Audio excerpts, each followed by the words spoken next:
Olá para todos, sejam bem-vindos e vamos a um vídeo aqui pelo canal acerca do divórcio, um tema polêmico. Eu já fiz vídeos aí no passado acerca disto, mas agora vai ser Mateus 19, verso 9. Também Mateus 5,32, que fala sobre o mesmo assunto. Mateus 19 e verso 9. Jesus abriu uma exceção para o divórcio e o novo casamento. Nem todos têm a mesma interpretação. Está escrito assim: porém que qualquer que repudiar sua mulher, não sendo por causa de prostituição e casar com outra, comete adultério. Esse versículo abre uma exceção para o novo casamento? Para o divórcio e o novo casamento, ou apenas para o divórcio e não ao novo casamento? Este texto é polêmico. Eu já vi interpretações contra e a favor. Então eu vou fazer esse vídeo aqui baseado em algumas interpretações que tem por aí, diversas, né? Que nem todos têm a mesma interpretação. Vou passar alguns pontos de vista. Uma mulher me disse aqui pelo canal que falaram para ela que Mateus 19 e verso 9 e capítulo 5 e verso 32 se refere ao noivado. Mas creio que não seja isto que a Bíblia ensina. Vamos analisar. Mateus 19, verso 9. Eu vou ler aqui primeiro na tradução João Ferreira de Almeida, Almeida Revista e Corrigida. Vamos analisar. Eu vos digo, porém, que qualquer que repudiar sua mulher, não sendo por causa de prostituição e casar com outra, comete adultério. E o que casar com a repudiada também comete adultério. Veja que diz, qualquer que repudiar, não sendo por causa de prostituição e casar com outra, comete adultério. Alguns aqui entendem que Jesus abriu uma exceção. Entendemos que sim, porque disse, a não ser por prostituição. Prostituição aqui no grego, porneia, que significa imoralidade sexual. Repudiar significa aqui deixar sua esposa de acordo com a lei. Então, repudiar aqui se refere ao divórcio. Agora vamos analisar o mesmo versículo na tradução NVI, Nova Versão Internacional, que é muito boa também. Eu vejo online, eu não tenho essa Bíblia, mas eu vejo pela internet para fazer comparações. E essa tradução fica ainda mais claro. Jesus disse, eu lhes digo que todo aquele que se divorciar, veja bem, agora diz divorciar e não repudiar, aquele que divorciar de sua mulher, exceto por imoralidade sexual, veja bem, e se casar com outra mulher, estará cometendo adultério. Veja que diz, todo aquele que se divorciar de sua mulher. Aqui ficou mais claro em relação a tradução Almeida Revista e Corrigida, que lá diz repudiar e aqui diz divórcio. Interpretou. Veja que também diz, exceto por imoralidade sexual. Na Almeida Revista e Corrigida diz prostituição. Então na NVI ficou bem mais traduzido, ficou mais claro. Ele traduziu, ele interpretou, ficou bem melhor. Nessas duas traduções, alguns entendem que Jesus abriu uma exceção, como podemos ver. Isso não se refere a noivado, pois noivos não se divorciam, e o contexto se refere ao casamento. O divórcio não é algo agradável a Deus, mas tolerado, e também não é pecado. Tanto o divórcio quanto a separação também não é pecado. Agora vamos fazer mais avaliações sobre o texto. Este texto de Mateus 19, verso 9, feito com mais profundidade, vamos ver que se refere ao Velho Testamento. Veja que citam a lei de Moisés, se baseando em Deuteronômio 24. Tem base aqui, Deuteronômio 24 está ligado a essa passagem aqui. E veja que citam a lei de Moisés. para tomarem base acerca do divórcio. Então o contexto está no Velho Testamento, uma vez também sendo que Jesus viveu no tempo da lei. Nesse período ali, naquele diálogo que Jesus estava tendo, eles estavam sob a lei ainda. Não era a igreja, não era a graça ainda não. Temos que ver tudo isso.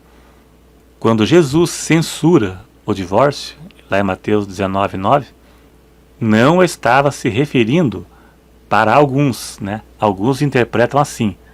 Não estava se referindo à separação por causa de adultério, mas ao divórcio permitido no Velho Testamento, em caso que, se o marido descobrisse que a mulher não fosse virgem, assim que fosse ter relação sexual, né, que fosse constatado pelo marido após a cerimônia do casamento, e fossem ter a primeira relação sexual e ele descobrisse que ela não era virgem.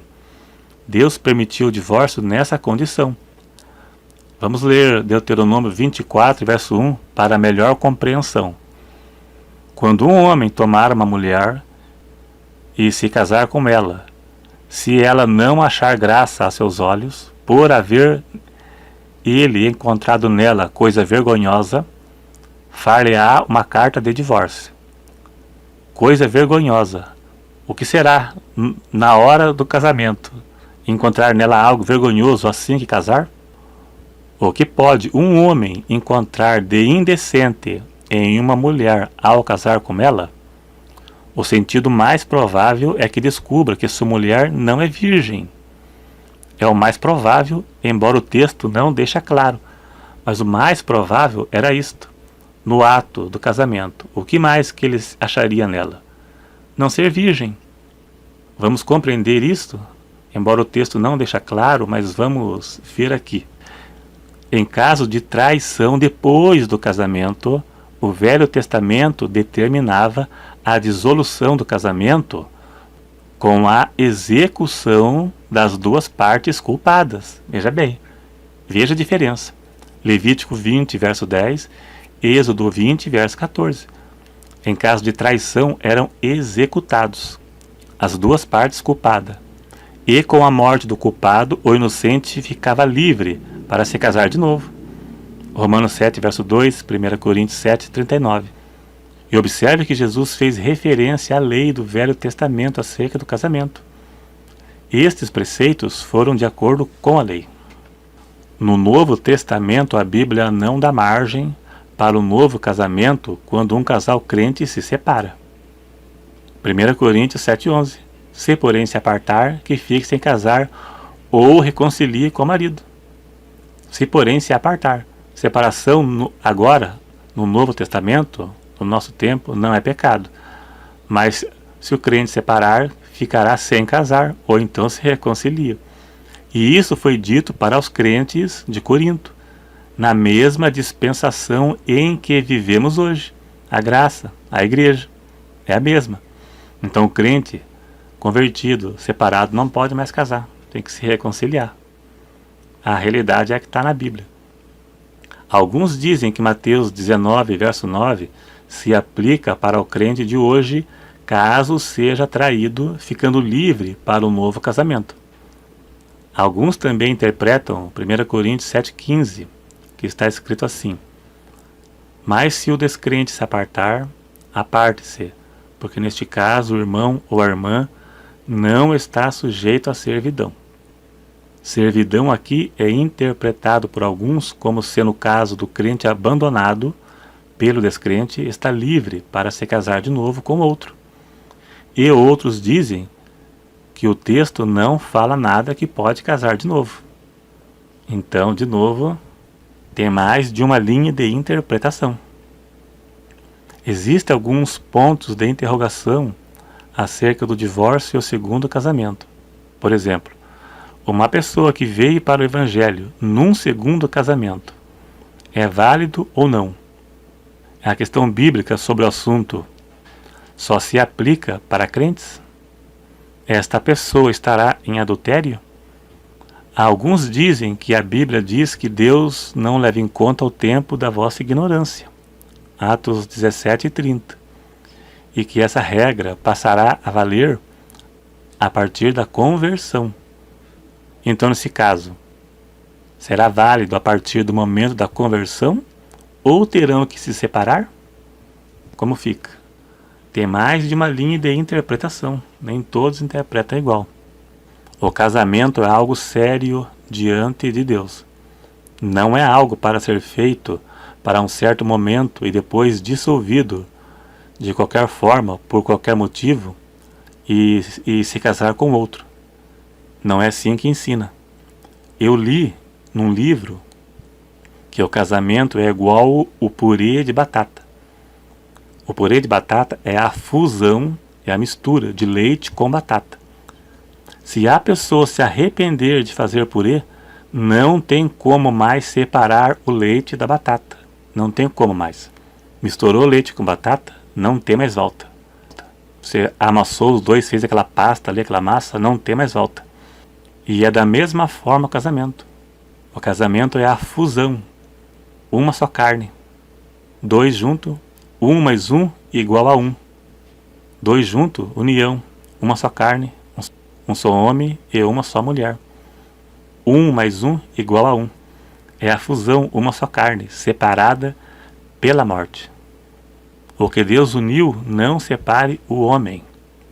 Então, se a lei humana for diferente da lei de Deus, a lei de Deus é quem prevalece. Então, Mateus 19, verso 9, Jesus realmente abriu uma exceção. Mas nem todos interpretam essa exceção de forma igual. Alguns dizem que Jesus aqui quis dizer que o cônjuge traído pode se casar de novo, e outros não. Outros dizem que pode apenas se divorciar, mas não pode casar de novo. É uma exceção apenas para o divórcio. Então tem várias linhas de interpretação. Então eu passei aqui, de forma resumida, rápida, algumas linhas de interpretação acerca de um assunto complicado. No passado deu até briga, deu até confusão aí nos comentários aí, Mas é isso aí então. Então obrigado a todos então.